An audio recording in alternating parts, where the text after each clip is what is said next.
सोचिए, आप एक ऐसे बाजार में जाएं जहां आपको आलू, प्याज और टमाटर की तरह दुकानदार नोटों के बंडल बेचता नजर आए, तो आपको कैसा लगेगा?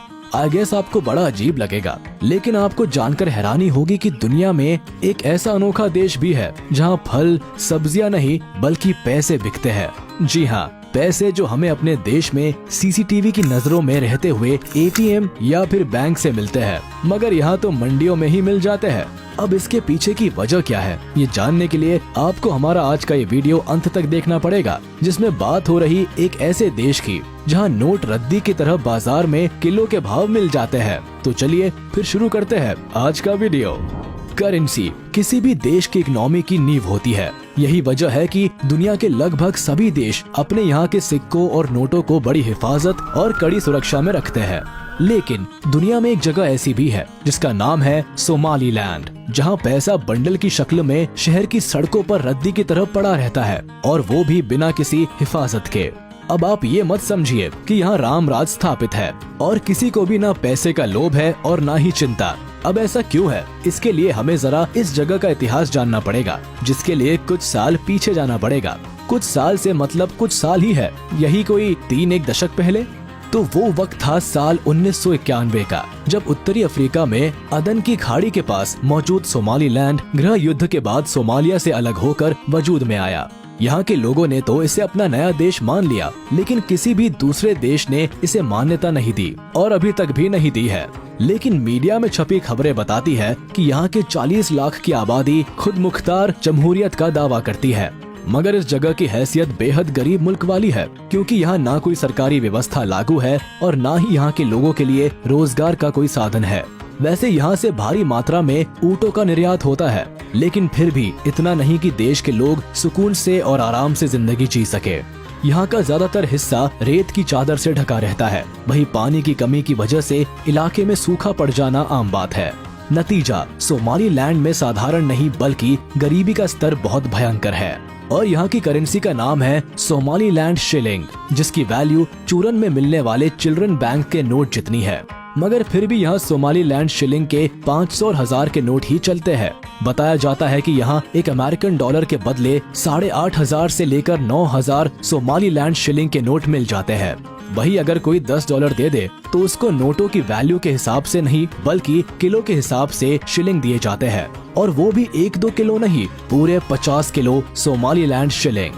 वही अगर यहाँ किसी को सिगरेट की तलब लग जाए और उसे एक सिगरेट खरीदनी हो तो उसे हमारे यहाँ की तरह 10 या फिर 20 या 22 रुपए नहीं बल्कि पूरे 500 या फिर 1000 शिलिंग का नोट चाहिए होता है।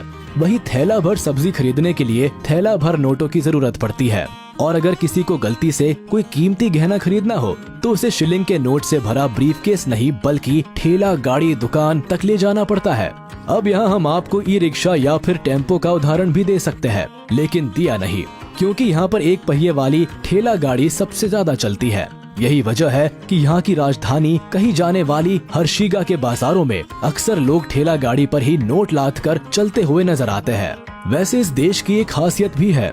यहाँ एक तरफ भारत जैसे विकासशील देश में कैशलेस व्यवस्था के लिए अभी भी जद्दोजहद चल रही है, तो वही यहाँ सालों पहले लोग कैशलेस हो चुके हैं, जिसके पीछे की वजह यह है कि यहाँ की करेंसी का डिवैल्यूएशन हो गया है और करेंसी के रद्दी में तब्दील होने की वजह से लोग लेन देन कैशलेस करने में ही भलाई समझते हैं। वो छोटी से लेकर छोटी और बड़ी से लेकर बड़ी चीजों के लिए सिर्फ मोबाइल पेमेंट का ही इस्तेमाल करते हैं, क्योंकि यहाँ ना तो क्रेडिट कार्ड का ज्यादा चलन है और ना ही डेबिट कार्ड का, इसलिए यहाँ फोन की व्यवस्था जिंदाबाद है। वैसे क्रेडिट और डेबिट कार्ड से याद आया कि इस देश में एक भी अंतर्राष्ट्रीय स्तर पर मान्यता प्राप्त बैंक भी नहीं है। ऐसे में ये बात स्वाभाविक हो जाती है कि यहाँ ना तो कोई बैंकिंग सिस्टम है और ना ही कोई एटीएम। यही वजह है कि आपको यहाँ भिखारी भी बहुत हाई टेक नजर आएगा, क्योंकि वो भी अपना लेन देन मोबाइल से ही करता दिखेगा। वैसे सबके कैशलेस हो जाने की वजह ये भी हो सकती है कि कौन छोटी मोटी खरीदारियों के लिए झोला भरकर नोट ढोता फिरे, इसलिए यहाँ आम और खास सभी कैश विहीन रहना ही पसंद करते हैं। फिर चाहे फुटपाथ पर सब्जी और फल बेचने वाले हो या फिर बड़ी बड़ी चमचमाती परचून और बाकी जरूरत के सामान वाली दुकानों पर बैठे धन्ना सेठ, कहीं भी चले जाओ, बस अपने मोबाइल से दुकानदार का मोबाइल नंबर या फिर QR कोड स्कैन करो, पैसे तुरंत ग्राहक के अकाउंट से दुकानदार के खाते में चले जाते हैं। वैसे सिर्फ सोमालीलैंड ही नहीं, अफ्रीका के कई छोटे बड़े देश कैश रखने का झंझट छोड़ कैशलेस वाली व्यवस्था की ओर तेजी से बढ़ रहे हैं।